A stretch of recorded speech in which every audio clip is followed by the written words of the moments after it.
Le verre fait partie de notre quotidien. On le retrouve dans les fenêtres, les bouteilles ou encore les lunettes. Mais sais-tu vraiment comment il est fabriqué? Tout commence avec des matières premières simples, du sable de silice, du carbonate de sodium et du calcaire.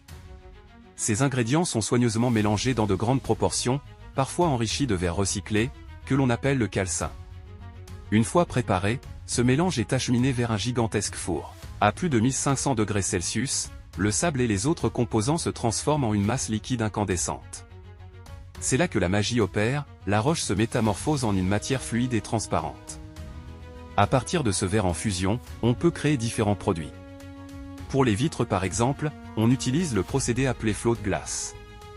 Le verre liquide est versé sur un bain d'étain en fusion, ce qui lui donne une surface parfaitement lisse et régulière.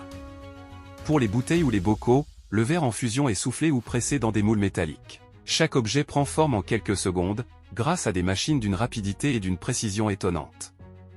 Mais avant d'être solides, ces pièces passent par une étape cruciale appelée le recuit. Elles traversent un long four nommé l'air, où elles sont refroidies progressivement. Ce traitement permet d'éliminer les tensions internes et assure la robustesse du verre.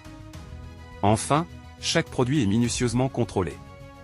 Les vitres sont examinées pour repérer la moindre bulle ou rayure, tandis que les bouteilles sont testées pour résister à la pression. Seuls les exemplaires parfaits quittent l'usine. Ainsi, grâce à un subtil mélange de sable et de feu, l'homme transforme des matières brutes en un matériau transparent, solide et recyclable à l'infini. La prochaine fois que tu regarderas à travers une vitre, souviens-toi du long voyage du sable devenu verre.